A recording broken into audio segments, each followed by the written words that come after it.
শুভ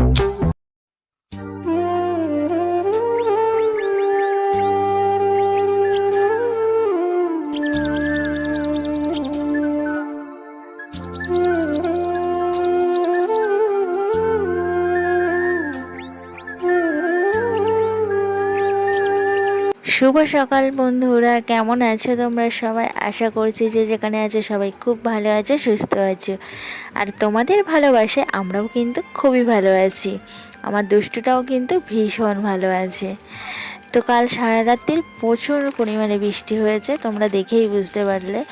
ছাদে জামা কাপড় মেলা দড়িগুলোতে কেমন জলে টোপ টোপ পড়ে গেছে।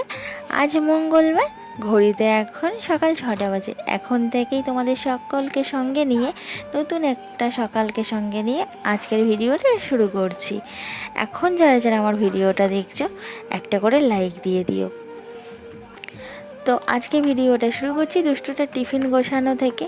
তো দুষ্টুটা আজকে টিফিনে দেখো আমি দিয়ে দিলাম একটা কেক, আর দিয়ে দিলাম পটেটো ফ্রেঞ্চ ফ্রাই। তো দুষ্টুটা কিন্তু এই জিনিসটা খেতে ভীষণ ভালোবাসে। আর এর সাথে একটু সস দিয়ে দিয়েছি। তো ওর ব্যাগে টিফিনটা ভরে দিলাম, তারপরে দুষ্টুটাকে রেডি করে দিলাম। ও চলে গেল স্কুলে, আমি চলে এলাম রান্নাঘরে রোজগারের মতো। তো এখানে দেখো আমি পেঁয়াজ লঙ্কা কুচিয়ে নিয়েছি, শাহি গরম মশলা নিয়েছি, আর গোটা গরম মশলা নিয়েছি। তো আর একটা ডিম নিয়েছি। এখন আমি রান্না করব। তো এখানে দেখো কালকে অনেক ভাত বেঁচে আছে, তো এই ভাতগুলোই এখন আমি ভাজা করব। কালকের এত ভাত বেঁচে গেছে, তো এই ভাতগুলো কি ফেলে দেবো তোমরাই বলো?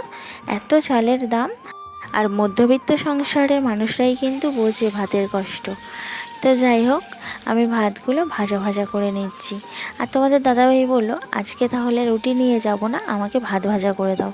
তোমাদের দাদাভাইও ভাত ভাজা করে দিলে খুব ভালোবাসে খেতে, আমার ছেলে মেয়েও খুব ভালোবাসে। তো এখানে আমি ডিম ভাজা করে নিলাম একটা, তারপরে পেঁয়াজ লঙ্কা কুচি ভাজা ভাজা করে নেবো একটু তেলে দিয়ে।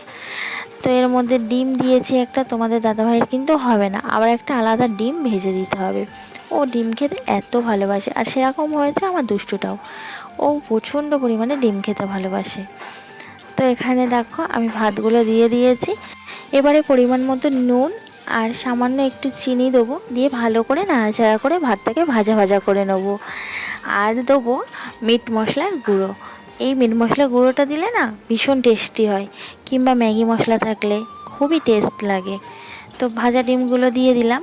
এবার আমি ভালো করে নাড়িয়ে ছাড়িয়ে ডিমগুলো মিক্সড করে নেবো ভাতের সাথে। তো সত্যি এই রকমভাবে ভাজা ভাত কিন্তু ভীষণ ভালো লাগে। তো যাদের বাড়িতে অনেক ভাত বেঁচে যাবে আগের দিনে, তো ভাতগুলো না ফেলে এভাবেই ভাতগুলো একদিন ভেজে খেয়েও, খুবই ভালো লাগে। একদিন খেয়ে দেখো, তারপরে বলো কমেন্টস করে ভালো লাগলো কি খারাপ লাগলো। তো এখানে দেখো আমি একটু মিট মশলার গুঁড়ো দিয়ে দিচ্ছি। তো সব কিছু তো আমি দিয়ে দিয়েছি। এবার আমি ভালো করে নাড়াচাড়া করে ভাতটাকে ভাজা ভাজা মতো করে নেবো। তারপরে তোমাদের দাদাভাইয়ের টিফিনটা রেডি করে দেবো, আর একটু খেয়ে যাবে অল্প মতো। খাবে না বলছিল কিছু, কারণ তোমাদের দাদাভাইয়ের না আজকে একটু তাড়াতাড়ি বেরানোর আছে, 8:30টার মধ্যে বেরাবে বললো। তার জন্য না একটু দেরি মতো হয়ে যাচ্ছে। তা বললো খাবো না, আমাকে একেবারে টিফিন প্যাক করে দাও। সকালবেলায় খাবে না বললে হয়? তো আমি অল্প একটু দিলাম, সেটাই খেয়ে গেল। তো দাদাভাই তো চলে গেল টিফিন নিয়ে, আমি চলে এলাম নিচের ঘরটা গোছাতে। তো 30 মিনিটের মধ্যে আমি ঘরটাকে সুন্দর করে গুছিয়ে নেবো, আমার বেডরুমটা ডিপ ক্লিন করে। তো চলো আমি আমার বেডরুমটা সুন্দর করে গুছিয়ে নিই। তো আজকে চাদর চেঞ্জ করলাম। তো যে চাদরটা পাতা ছিল সেটা তুলে নিলাম, নিয়ে কাঁচা ধোয়া একটা পরিষ্কার চাদর পেতে দিলাম। তো চাদর পাততেও কিন্তু অনেক সময় লেগে যায়, চারিধার গোজো, তারপরে চাদরটাকে সুন্দর করে টান টান করে পাতো। আর ঘরের বিছানাটা যদি সুন্দর করে গোছানো থাকে, তাহলে ঘরের সৌন্দর্যটাই কিন্তু বেড়ে যায়। তো ঘরের চাদরটা টান টান করে পাতানো থাকবে, বিছানাটা সুন্দর করে গোছানো থাকবে, তবেই ঘরটাকে কিন্তু দেখতে সুন্দর লাগে। আর আমার ঘরে তেমন কোনো জিনিস নেই, তো যেটুকু জিনিস আছে সেটুকু জিনিসই তোমাদেরকে দেখাই। তো দেখো এখানে আমার বিছানাটা সুন্দর করে গোছানো হয়ে গেছে। এবার আমি এক ডাং জামা কাপড় ভাঁজ করব। অনেক জামা কাপড় রয়েছে, জামা কাপড়গুলো ভাঁজ করব করে আর করা হচ্ছিল না। তো চলো জামা কাপড়গুলো ভাঁজ করে নিই তোমাদের সাথে গল্প করতে করতে।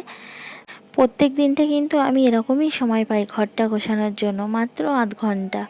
এই 0.5 ঘন্টার মধ্যেই কিন্তু প্রত্যেক দিন আমি ঘরটাকে গোছাই। এত কিছু কাজ করি, জামা কাপড় ভাঁজ করা, বিছানা গোছানো, ঘর ঝাড় দেওয়া, ঘর পোছা, আবার মাঝে সাঝে ঘর মানে ঘরে যা যা থাকে সেগুলো পোছাপুছি করা।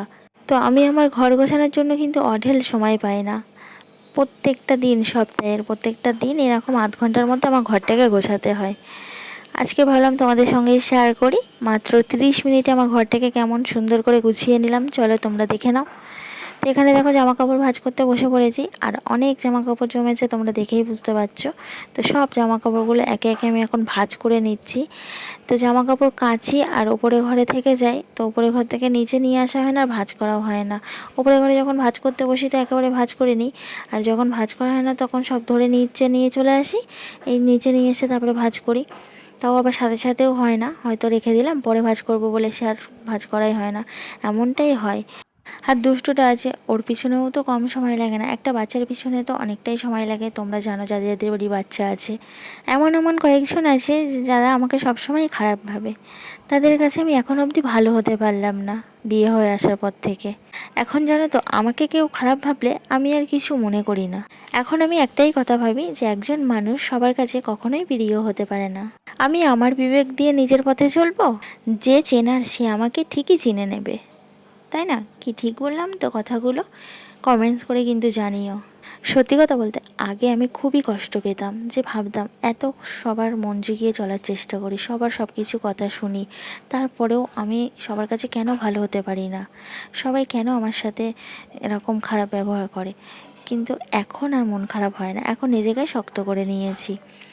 তো যাই হোক, দেখো আমার জামা কাপড়গুলো ভাঁজ করা হয়ে গেছে, আর আমি জামা কাপড়গুলো সুন্দর করে র্যাকে সব গুছিয়ে রাখছি। আমার তো অন্য আর জায়গা নেই রাখার, ঘরটা খুবই ছোট। তো ওখানে একটা র্যাক মতো আছে, তো সেখানেই আমি জামা কাপড়গুলো ভাঁজ করে রেখে দিই। ঘর আর ছোট হলে না অনেকটাই সমস্যা হয়। তো আমার ঘরটা দেখে তোমরা বুঝতেই পারো যে একটুও জায়গা নেই।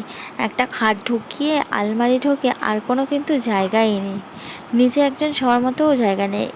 তো এখানে দেখো এই যে র্যাকটাতেই আমি সব জামা কাপড়গুলো এভাবেই ভাঁজ করে রেখে দিই।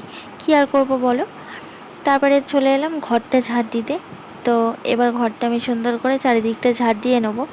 তো খাটের তলাটা আমি ভালো করে ঝাড় দিয়ে নিচ্ছি। খাটের তলায় বেশি দূর নেওয়া যায় না, কারণ ওর ভিতরে জিনিস আছে খাটের তলাতে অনেক কিছু। তো যেটুকু সরিয়ে সরিয়ে নেওয়া যায় আমি সেইভাবেই নিয়ে ঝাড়টা দিয়ে নিই। আজ দুদিন ধরে তোমাদের দাদাভাই হেলমেটটা নিয়ে যাচ্ছে না, দেখি বাড়িতে রেখে যাচ্ছে। তো ঘরটা আমার ঝাড় দেওয়া হয়ে গেল সুন্দর করে। তো দেখো এবার আমি বাইরেরটা ভালো করে ঝাড় দিয়ে নিচ্ছি।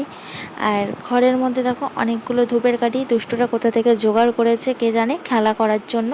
তো ঝাড় দিতে গিয়ে দেখছি এত ধূপের কাঠি বেরাচ্ছে।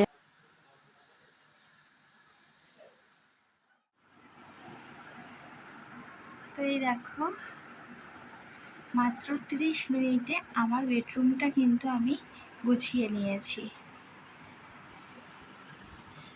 বিছানা গোছানো, ঘর ঝাড় দেওয়া, জামা কাপড় যা ছিল সেগুলো ভাঁজ করে সুন্দর করে রাখা একে, সব কিন্তু আমার কমপ্লিট হয়ে গেছে। আর এখন বাজে দেখো 9:30। একটু ফাস্ট আছে ঘড়ি।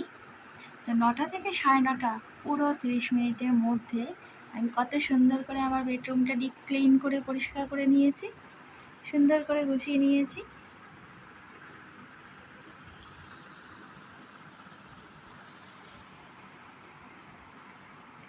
জামা কাপড়গুলোও ভাঁজ করে দেখো র্যাকে রেখে দিয়েছি।